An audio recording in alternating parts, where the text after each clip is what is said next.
આજે રવિવારનો દિવસ હતો. સીમાએ ફોનની ઘંટી સાંભળી પણ આળસના લીધે ફોન ઉપાડ્યો જ નહીં. સવાર સવારમાં કોણ હેરાન કરે છે? કોઈ કામ ધંધો નહીં હોય? એમ કહી કાન આડા હાથ રાખીને રજાઈ ઓઢીને સૂતી જ રહી. આખરે બાજુમાં સૂતેલા પતિ અજયને ઉઠવું પડ્યું. આટલી વહેલી સવારે કોણ હશે વળી? શાંતિથી સૂવા પણ નથી દેતા. આમ બબડતા બબડતા અજયે ફોન ઉઠાવ્યો. હેલો, કોણ? બીજી બાજુથી અવાજ સાંભળતાની સાથે જ અજયની પૂરી નીંદર ઉડી ગઈ. પપ્પા, નમસ્તે પપ્પા. બેટા, ઘણા દિવસો થયા તમને લોકોને મળવા આવ્યા એને, એટલે આજે અમે બંને 11 વાગ્યાની ગાડીથી આવી રહ્યા છીએ. બપોરનું જમવાનું સાથે જમીને 6 વાગ્યાની ગાડીથી પાછા જતા રહેશું. ઠીક છે ને? હા પપ્પા, આવો. Most welcome. હું તમને સ્ટેશન પર લેવા આવી જઈશ. ફોન રાખીને તરત જ રજાઈ ઓઢીને સૂતેલી સીમાને જગાડે છે. ઉઠ મમ્મી, પપ્પા આવે છે. 11 વાગ્યે મારે લેવા જવાનું છે સ્ટેશને. બપોરનું જમવાનું આપણી સાથે જમશે અને સાંજે તો પાછાય જતા રહેશે. રજાઈમાં ઘૂસેલી સીમાનો પારો એકદમ હાઈ થઈ ગયો. આ ઘરમાં મને શાંતિ ક્યારે મળશે? રવિવારના દિવસે પણ કોઈ સૂવા નહીં દે. હવે બધાના માટે જમવાનું બનાવવાનું, અને આજે તો કામવાળી બાઈ પણ રજા પર છે. હું એકલી બધા કામ કેવી રીતે કરીશ? અને કાલે યશની ટેસ્ટ પણ છે, તેનું હોમવર્ક પણ કરાવવાનું છે. નોકરાણી બની ગઈ છું આ ઘરની. ગુસ્સામાં ને ગુસ્સામાં ઉઠી અને બાથરૂમમાં ચાલી ગઈ.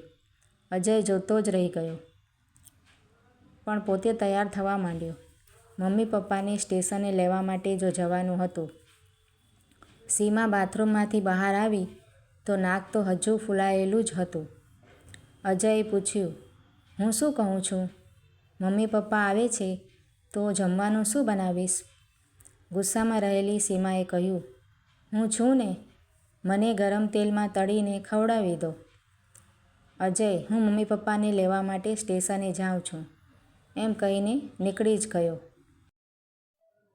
સીમા ગુસ્સામાં બબડતી ખાવાનું બનાવવા લાગી. દાળ શાકમાં મીઠું મસાલા ઠીક છે કે નહીં જોયા વગર જ આડેધડ જેમ ફાવે તેમ કાચું પાકું ખાવાનું બનાવ્યું. અડધા મન સાથે પરોઠા બનાવ્યા, અડધા કાચા પાકા જેવા. આખરે તમામ કામો પતાવ્યા પછી નહાવા માટે ચાલી ગઈ. નાહી ધોઈને સોફા પર બેઠી મેગેઝીન વાંચવા લાગી. મનમાં તો એવું જ ચાલી રહ્યું હતું કે આખો રવિવાર બગડ્યો મારો. બસ હવે ડોહાડોહી આવે, ગળશે અને જાય. થોડાક સમય પછી દરવાજાની ઘંટડી વાગી. સીમાએ ઉઠીને દરવાજો ખોલ્યો. દરવાજો ખોલતાની સાથે જ તેની આંખો ફાટી નીકળી. હાથમાંથી મેગેઝીન છૂટીને નીચે પડ્યું. મોંમાંથી એક શબ્દ ના નીકળ્યો. સામે ઊભેલા અજયના નહીં પણ પોતાના જ મમ્મી પપ્પાને જોયા. અજય જેને સ્ટેશને લેવા માટે ગયો હતો તે સ્વાતિના મમ્મી પપ્પા હતા. મમ્મીએ આગળ આવીને ચપટી વગાડતા કહ્યું, અરે સીમા, કેમ, શું થયું? તને તો સરપ્રાઈઝ મળી હોય તેવું લાગે છે. આટલી બધી હેરાન કેમ છે? અજયે તને કહ્યું નહોતું કે અમે આવીએ છીએ?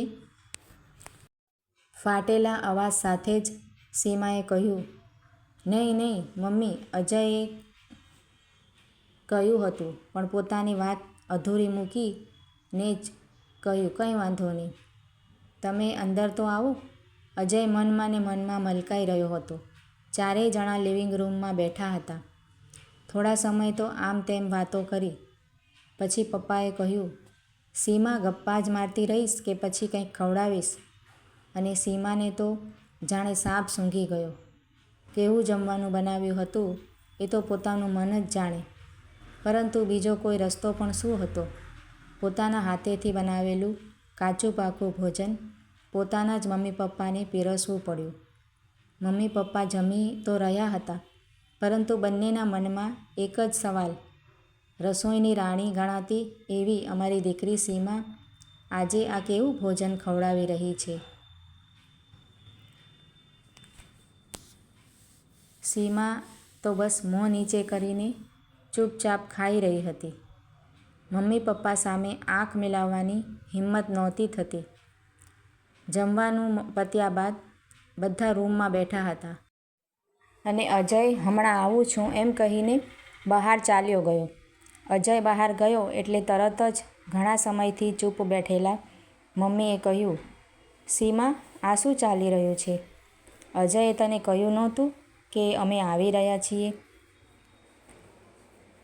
સીમાના મોંમાંથી નીકળી ગયું, મમ્મી, અજયે ફક્ત એમ જ કહ્યું હતું કે મમ્મી પપ્પા આવી રહ્યા છે. મને એમ થયું કે એના મમ્મી પપ્પા આવી રહ્યા છે. પછી શું? સીમાના મમ્મીને સમજતા વાર ન લાગી. ખૂબ જ દુઃખી મન સાથે કહ્યું, દીકરી, અમે હોઈએ કે અજયના મમ્મી પપ્પા, તારે તો બંને સમાન જ ગણવા જોઈએ. તારા સાસુ સસરા પણ તારા માટે મા બાપ સમાન જ છે ને? અને તારે આ વાત હંમેશા યાદ રાખવી જોઈએ કે આપણે જેટલું સન્માન આપણા સાસુ સસરાને આપીશું એટલું જ આપણને પણ મળશે. જેવું વાવશો તેવું જ ફળ મળશે. મમ્મી પપ્પા શું, ઘરમાં આવતા કોઈ પણ સભ્યની ખુશી ખુશી આવભગત કરવી જોઈએ. બેટા, જેટલું સન્માન આપીશું ને એટલું જ તું સામે મેળવીશ. જે રીતે અજય અમારા અને પોતાના મમ્મી પપ્પા વચ્ચે કોઈ જ ફર્ક નથી રાખતો, અમને પણ એ એટલો જ સાચવે છે. એને તો ક્યારેય ફર્ક ન રાખ્યો, તો તું શું કામ રાખે છે? એને આ બધા વિશે ખબર પડે તો કેવું લાગે? સીમાની આંખોમાં ગંગા જમના વહેવા લાગ્યા અને ખૂબ જ શર્મિંદગી સાથે મમ્મી પપ્પા પાસે માફી માંગે છે અને વચન આપે છે કે આજ પછી આવું ક્યારેય નહીં થાય. સીમા જેવી વહુઓ આજના સમયમાં પણ ઘણા ઘરોમાં જોવા મળે છે, જેને સમજવાની જરૂર છે કે જેવા એ પોતાના મમ્મી પપ્પાને સાચવે છે એવા જ એ પતિના મમ્મી પપ્પાને પણ સાચવે. મિત્રો, તમને આજની આ વાર્તા કેવી લાગી? કમેન્ટ દ્વારા જરૂરથી જણાવજો અને આવી જ બીજી વાર્તાઓ જોવા માટે મારી ચેનલને સબસ્ક્રાઈબ પણ જરૂરથી કરજો. વિડીયો જોવા માટે તમારા બધાનો ખૂબ ખૂબ આભાર માનું છું. Thank you.